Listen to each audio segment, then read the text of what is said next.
భారత రాజ్యాంగ నిర్మాత డాక్టర్ బిఆర్ అంబేద్కర్ జయంతి సందర్భంగా క్యాంపు కార్యాలయంలో ఘనంగా కార్యక్రమం నిర్వహించారు. ఈ సందర్భంగా ఆయన చిత్రపటానికి ముఖ్యమంత్రి నారా చంద్రబాబు నాయుడు పూలమాల వేసి ఘనంగా నివాళులర్పించారు. ఈ కార్యక్రమంలో మంత్రి Dola Bala Veeranjaneya Swamy, Madiga corporation chairman Undavalli Sridevi, LIDCAP chairman Pilli Manikyarao పాల్గొని అంబేద్కర్ సేవలను అభినందించారు. అలాగే పలువురు నాయకులు, అధికారులు హాజరై ఆయన ఆశయాలను కొనియాడుతూ నివాళులర్పించారు. ఎన్టీఆర్ జిల్లా సాంస్కృతిక వైభవానికి ప్రతీకగా నిలిచే కొండపల్లి బొమ్మల మేళా ఈ నెల 18 నుంచి 3 రోజుల పాటు ఘనంగా నిర్వహించనున్నట్లు జిల్లా కలెక్టర్ డాక్టర్ జి లక్ష్మీషా తెలిపారు. ఈ మేళాను ప్రతి సంవత్సరం నిర్వహించేందుకు ప్రత్యేక ప్రణాళికతో ముందుకు సాగుతున్నామని ఆయన వెల్లడించారు. కలెక్టర్ లక్ష్మీషా కొండపల్లి బొమ్మల ఎక్స్పీరియన్స్ సెంటర్లో కొండపల్లి బొమ్మల మేళాపై మీడియా సమావేశం నిర్వహించారు. ఈ సందర్భంగా ఆయన మాట్లాడుతూ, కొండపల్లి బొమ్మలు రాష్ట్రానికి మాత్రమే కాకుండా దేశవ్యాప్తంగా గుర్తింపు పొందిన సంప్రదాయ కళల్లో ఒకటని, ప్రపంచ వారసత్వ దినోత్సవం అయిన ఈ నెల 18వ తేదీ నుంచి 3 రోజుల పాటు కొండపల్లి బొమ్మల మేళాను ఘనంగా నిర్వహించేందుకు ఏర్పాట్లు చేస్తున్నట్లు తెలిపారు. మన కొండపల్లి బొమ్మను అంతర్జాతీయ స్థాయికి తీసుకువెళ్లేందుకు, మన భావితరాలకు హస్తకళా వైభవాన్ని విలువైన బహుమతిగా అందించేందుకు ఈ ప్రయత్నం చేస్తున్నట్లు తెలిపారు. స్థానిక కళాకారులకు ఈ మేళా ద్వారా అన్ని విధాల చేయూత లభిస్తుందని పేర్కొన్నారు. మేళా సందర్భంగా వివిధ రకాల కొండపల్లి బొమ్మల ప్రదర్శనలు, అమ్మకాలు, కళాకారులతో ప్రత్యక్ష పరస్పర చర్యలు, మేధోమేధన చర్చలు వంటివి ఉంటాయన్నారు. బ్రాండింగ్, కొత్త డిజైన్లు, ఆన్లైన్ మార్కెటింగ్ వంటి వాటిపైన ప్రత్యేక కార్యక్రమాలు నిర్వహించనున్నట్లు తెలిపారు. ఈ మేళా మన సంప్రదాయాలకు ప్రతీకగా నిలిచి సంస్కృతి పరిరక్షణలో ఒక మైలురాయిగా నిలుస్తుందని, ఈ 3 రోజుల కొండపల్లి ప్రజలు సరికొత్త ఉత్సాహంతో, పండుగ వాతావరణంతో కార్యక్రమాల్లో భాగస్వాములై విజయవంతం చేయాలని పిలుపునిచ్చారు. ఇంటింటా కొండపల్లి బొమ్మల పండుగను జరుపుకోవాలని కోరారు. వారసత్వ సంస్కృతి, ఆధునిక జెన్ జెడ్ పండుగలు, సుస్థిర అభివృద్ధి తదితర అంశాలపై మార్చి 8న కొండపల్లి బొమ్మల పోటీ నిర్వహించడం జరిగిందని, ఇందులోని విజేతలకు కొండపల్లి బొమ్మల మేళా కార్యక్రమం సందర్భంగా ₹1,00,000 విలువైన బహుమతులు, సర్టిఫికెట్లు ప్రదానం చేయనున్నట్లు తెలిపారు. జిల్లా అధికార యంత్రాంగం, Kondapalli arts and crafts society భాగస్వామ్యంతో ఈ మేళాను నిర్వహిస్తున్నట్లు కలెక్టర్ లక్ష్మీషా తెలిపారు. ఒక అంతర్జాతీయ స్థాయికి తీసుకెళ్ళడానికి ఈ ఎక్స్పీరియన్స్ సెంటర్ పెట్టాము.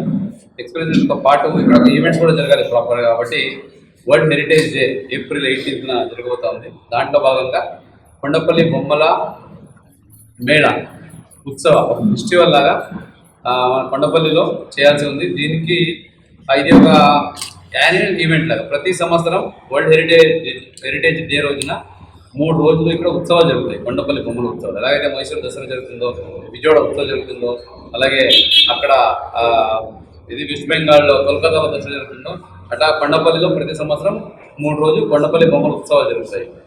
కొండపల్లి బొమ్మల మేళా ఇక్కడ ఉన్న స్థానికంగా ఉన్న కొండపల్లి బొమ్మలు ఎవరైతే ఆర్టిజన్స్ ఉన్నారో వాళ్ళ కళని, వాళ్ళ వర్క్స్ని డిస్ప్లే చేస్తారు. బయట నుంచి కూడా ఎక్కడైతే హస్తకళాకారులు ఉంటారో వాళ్ళు కూడా ఇన్వైట్ చేయడం జరుగుతుంది.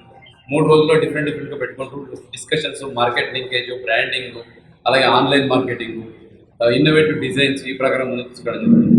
ఇది exhibition come sale plus discussion, అలాగే మార్కెట్ లింకేజ్, ఇది మెయిన్ ఉద్దేశం. ఇది ఫస్ట్ టైం కాబట్టి ఈసారి జిల్లా యంత్రాంగం నుంచి మనం సపోర్ట్ చేసుకుని ముందుకు వెళ్తాము. కానీ రానున్న రోజుల్లో Kondapalli art and craft society ఏదైతే ఉందో వాళ్ళు ఈ కార్యక్రమాన్ని ఒక వారసత్వంగా హెరిటేజ్గా ముందుకు తీసుకెళ్లాల్సి ఉంటుంది. దీనికి రెవెన్యూ జనరేషన్, అలాగే ప్లానింగ్, ప్రాపర్ ఎగ్జిక్యూషన్, అలాగే పబ్లిసిటీ ఇవన్నీ కూడా ఇవ్వాల్సి ఉంటుంది. దాంట్లో మీడియా మిత్రులు భాగస్వామ్యం చాలా అవసరం. ఫైనల్లీ ఇట్ ఈస్ కొండపల్లి బొమ్మలు అంటే మీకు తెలుసు, ఆంధ్రప్రదేశ్ ఒక గుర్తింపు లాంటిది. సీఎం గారు కూడా ఎప్పుడు అది మన ఐడెంటిటీ, అది మన కల్చర్, అది మన ట్రెడిషన్ అని చెప్తుంటారు. అదే నినాదంతో ఈసారి కొండపల్లి బొమ్మల మేళా అయితే ఉందో దీన్ని పెద్ద ఎత్తున చేయాల్సి ఉంది. దీనికి ప్రతి ఒక్కరు కొండపల్లిలో ఉన్న ఆర్టిజన్స్ ప్రతి ఒక్కరు ముందుకు రావాలి. అలాగే కొండపల్లిలో ఉన్న ఇబ్రాహీంపట్నంలో ఉన్న మీడియా మిత్రులు అయితే ఏంటి, అలాగే ఇండస్ట్రియలిస్ట్ వీరందరూ ఇన్వాల్వ్ అయ్యి దీన్ని, ఇది మన ఐడెంటిటీ, మన కళ, ఇది మన సంస్కృతి, దీన్ని పెంపొందించడానికి మీ స్థాయిలో మీరు సపోర్ట్ చేయాలి. ఒకరికి చెప్పడము, లేదా స్పాన్సర్షిప్ ఇవ్వడము, లేదా ఇక్కడ వచ్చే యాక్టివిటీస్కి గైడింగ్ చేయడము, అలాగే టీమ్ లాగా పని చేయడము, ఈ ప్రకారంగా చేయాల్సి ఉంటుంది. దీనికి ప్రత్యేక ముందుకు రావాలని కోరుతున్నాను. తాను మాటల మనిషి కాదని, తాను చేసే అభివృద్ధిని చేతల్లో చేసి చూపిస్తున్నానని ఏపీ ప్రభుత్వ విప్ యార్లగడ్డ వెంకట్రావు అన్నారు. తేలప్రోలులో 357 మందికి, ఉంగుటూరు మండలంలో 1973 మందికి, బాపులపాడు మండలంలో 2074 మందికి ఈ పథకం అమలు చేస్తున్నట్లు వెల్లడించారు. ఉంగుటూరు మండలం తేలెప్రోలు గ్రామంలో ఆయన పలు అభివృద్ధి కార్యక్రమాలను ప్రారంభించారు. ఈ సందర్భంగా ఆయన మాట్లాడుతూ పేద కుటుంబాలకు ఆర్థిక భారం లేకుండా సౌర విద్యుత్ అందించాలనే ఉద్దేశంతో కేంద్ర ప్రభుత్వం పీఎం సూర్యఘర్ పథకాన్ని ప్రారంభించినట్లు తెలిపారు. ఈ పథకం కింద ఎస్సీ ఎస్టీ కుటుంబాలకు ఒక్కో ఇంటికి సుమారు 1.20 లక్షల వ్యయంతో 2 కిలోవాట్ సామర్థ్యం గల సోలార్ వ్యవస్థను ఉచితంగా ఏర్పాటు చేస్తున్నట్లు చెప్పారు. దీని ద్వారా రోజుకు సుమారు 16 యూనిట్ల విద్యుత్ ఉత్పత్తి అవుతుందని, తక్కువ ఎండ ఉన్న రోజుల్లో కూడా 8 యూనిట్లు లభిస్తాయని వివరించారు. నెలకు 200 యూనిట్ల లోపు వినియోగం ఉన్న కుటుంబాలకు ప్రాధాన్యం ఇస్తున్నట్లు తెలిపారు. తేలప్రోలులో 357 మందికి, ఉంగుటూరు మండలంలో 1973 మందికి, బాపులపాడు మండలంలో 2074 మందికి ఈ పథకం అమలు చేస్తున్నట్లు వెల్లడించారు. గ్రామాల్లో మౌలిక వసతుల అభివృద్ధికి ప్రభుత్వం ప్రాధాన్యం ఇస్తోందని ఎమ్మెల్యే పేర్కొన్నారు. తేలప్రోలు గ్రామంలో 60.70 లక్షలతో రోడ్ల నిర్మాణ పనులకు కేటాయించినట్లు తెలిపారు. అలాగే జల్ జీవన్ మిషన్ పథకం కింద దాదాపు 8 కోట్లతో త్రాగునీరు ప్రాజెక్టులు కొనసాగుతున్నాయని చెప్పారు. త్వరలోనే ముఖ్యమంత్రి చంద్రబాబుతో సమావేశమై సీడాక్ డేటా సెంటర్ను గన్నవరం నియోజకవర్గానికి తీసుకురావడానికి కృషి చేస్తున్నట్లు తెలిపారు. గన్నవరం కాన్స్టిట్యూన్సీలో శ్రీనివాసరావు ఇంటి మీద మొట్టమొదటిసారిగా సోలార్ పెట్టడం, ప్రభుత్వం 1,20,000 ఎస్సీ ఎస్టీలు కూడా కట్టాల్సిన డబ్బుని ఆంధ్రప్రదేశ్ రాష్ట్ర ప్రభుత్వం భరిస్తూ జీరో ఇన్వెస్ట్మెంట్తో ఇది ఏర్పాటు చేయడం జరిగింది.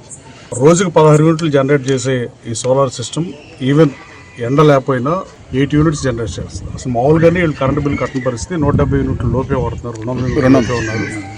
ఏదైతే 200 యూనిట్ల లోపు వాడేవాళ్ళు ఉన్నారో ముందుగా వాళ్ళకి పెడుతున్నాం. దాదాపు 1973 మందికి ఉంగుటూరు మండలంలో, 2074 మందికి బాపులపాడు మండలంలో అతి త్వరలో. ఎన్నాళ్ళు పడుతుంది కాంట్రాక్ట్ ఎవరు? ఎన్నాళ్ళు పడుతుంది వెండర్స్కి? ఎన్నాళ్ళు చేస్తారు? 3 మంత్స్లో మొత్తం కాన్స్టిట్యూన్స్ కంప్లీట్ చేస్తాం. ఈ ఎస్సీ ఎస్టీలకి ఈ ప్రభుత్వం చిత్తశుద్ధితో పనిచేస్తుండడానికి నిదర్శనంగా ఈ ప్రాజెక్ట్ను భావించవచ్చు.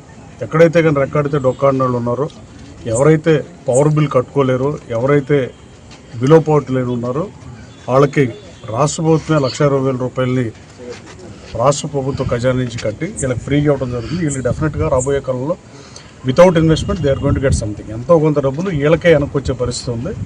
దానికి గౌరవ ముఖ్యమంత్రి గారికి, ఉప ముఖ్యమంత్రికి, లోకేష్ బాబుకి ధన్యవాదాలు తెలియజేస్తూ ఈ గ్రామంలో దాదాపు 60,70,000 రూపాయలని రోడ్ల నిర్మాణానికి ఇచ్చా. 357 మంది లబ్ధిదారులు ఒక్క తేలప్రోలు గ్రామంలోనే ఎస్సీ ఎస్టీలకి ఈ సోలార్ పెడుతున్నాం.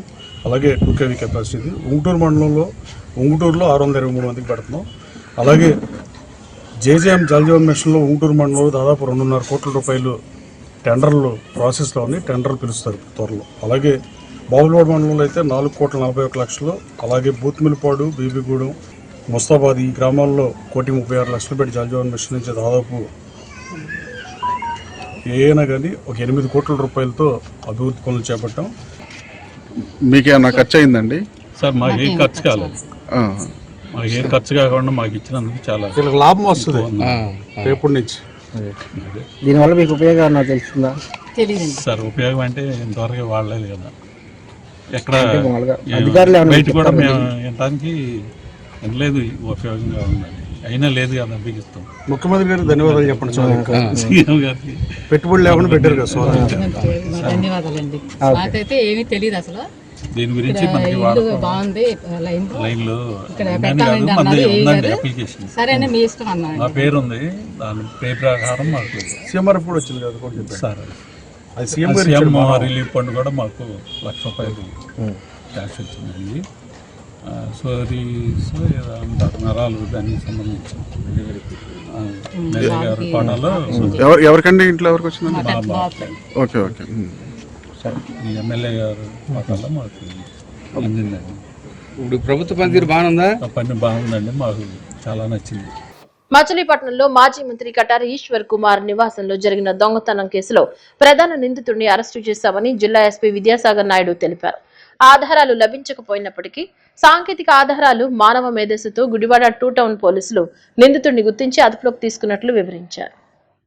కృష్ణా జిల్లా మచిలీపట్నంలో మాజీ మంత్రి కటారి ఈశ్వర్ కుమార్ నివాసంలో జరిగిన దొంగతనం కేసును పోలీసులు విజయవంతంగా ఛేదించారు. ఈ కేసులో ప్రధాన నిందితుడిని అరెస్టు చేసి మీడియా ముందు ప్రవేశపెట్టారు. జిల్లా ఎస్పీ విద్యాసాగర్ నాయుడు మాట్లాడుతూ 11 కేసుల్లో నిందితుడిగా ఉన్న అంతరాష్ట్ర నేరస్తుడు దొడ్లోజీ బాబు అలియాస్ రవిబాబును అరెస్టు చేసి అతని వద్ద నుంచి సుమారు 15 లక్షల విలువైన వెండి వస్తువులను స్వాధీనం చేసుకున్నట్లు చెప్పారు.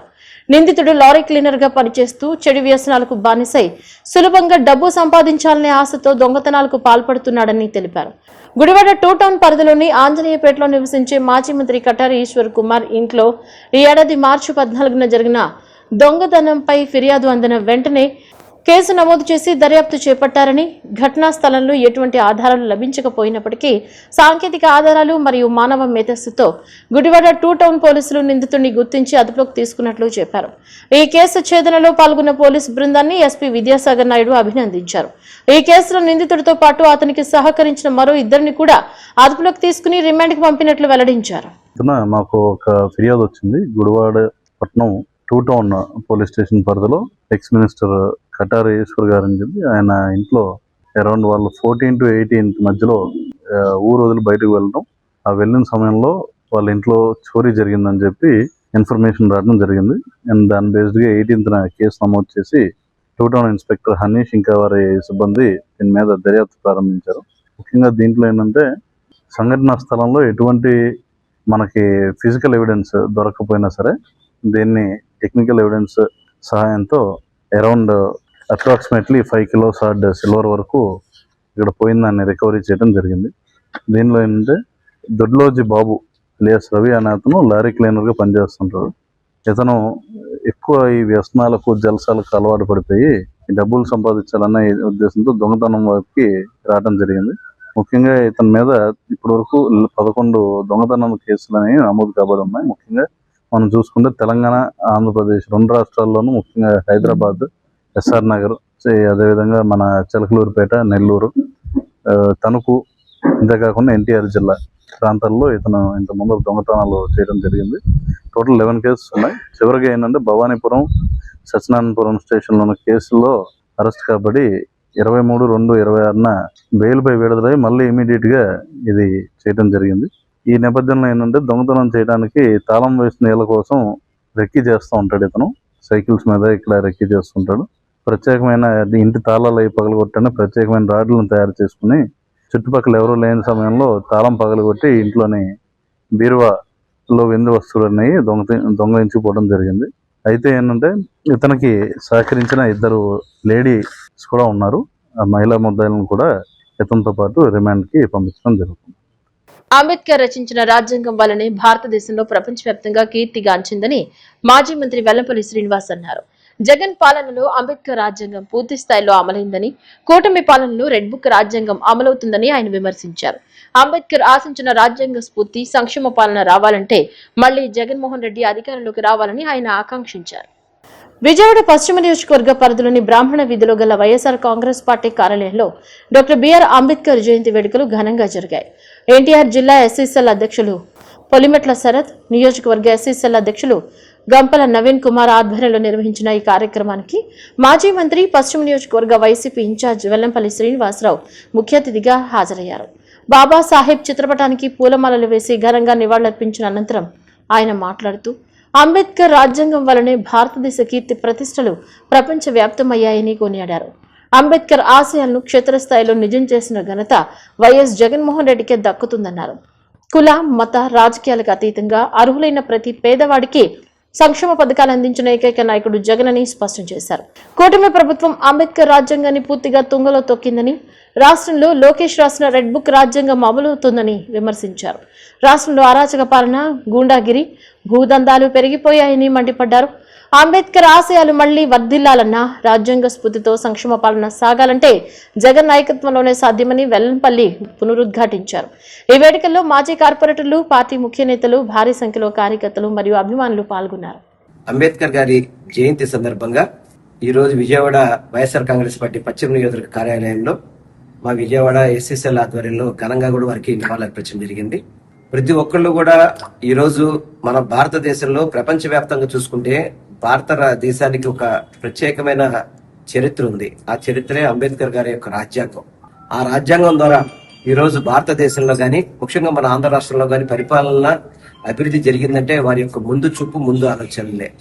కానీ అంబేద్కర్ గారి యొక్క ఆశయాలను కానివ్వండి, వారి రాజ్యాంగం అమలు విషయంలో కానివ్వండి, ఈ కూటమి ప్రభుత్వం ఏదైతే చంద్రబాబు నాయుడు ఈ కూటమి ప్రభుత్వం ఉందో దాన్ని తొంగలో తొక్కి వారి యొక్క రెడ్ బుక్ రాజ్యాంగం ద్వారా ఈ రాష్ట్రంలో అరాచక పాలన, రౌడీ పాలన, గూండా పాలన, భూదందాల పాలన ఇవన్నీ కూడా ఈ కూటమి ప్రభుత్వం చేయడం చాలా బాధాకరం. ఎందుకంటే అటువంటి మహనీయులు మనకి ఎన్నో మార్గదర్శకాలు తీసుకొస్తే ఆ మార్గదర్శకాలన్నింటి కూడా పక్కన పెట్టి వీరు సొంత రాజ్యాంగం ద్వారా ఏదైతే లోకేష్ రెడ్ బుక్ రాజ్యాంగం అని చెప్పని ప్రజల్ని ఇబ్బంది పెడతారో దాన్ని పూర్తిగా కూడా వైఎస్ఆర్ కాంగ్రెస్ పార్టీ తరఫున ఖండిస్తూ ప్రతి ఒక్కళ్ళు కూడా ఏదైతే మన బాబాసాహెబ్ అంబేద్కర్ గారి యొక్క ఆశయాల్ని, ఆలోచన విధానాన్ని ముందు తీసుకెళ్లే విధంగా ఉండాలంటే అది జగన్మోహన్ రెడ్డి గారి నాయకత్వంలోనే సాధ్యమైంది. ఎందుకంటే కుల మతాలకు అతీతంగా, పార్టీలకు అతీతంగా ప్రతి ఒక్కరికి అర్హత ఉన్న ప్రతి వాళ్ళకి పేదవాడైతే చాలు పథకాలు అందించే ఘనత వైఎస్ జగన్మోహన్ రెడ్డి గారిది. అటువంటి జగన్మోహన్ రెడ్డి గారు ఏదైతే అంబేద్కర్ గారి ఆశయాలను కొనసాగించారో ఆ పాలన అంబేద్కర్ గారి ఆశయాలను కొనసాగించాలన్నా, అటువంటి రాజ్యాంగం అమలు చేయాలన్న కానీ అది వైఎస్ జగన్మోహన్ రెడ్డి గారు తన సాధ్యమని తెలియపరచుకుంటే ఈ రోజు ఈ ఘనంగా నివాళులర్పించడానికి ఇచ్చేసిన అందరికీ కూడా పేరు పేరున ధన్యవాదాలు తెలియపరచుకుంటాం. బులెటిన్లో షార్ట్ బ్రేక్.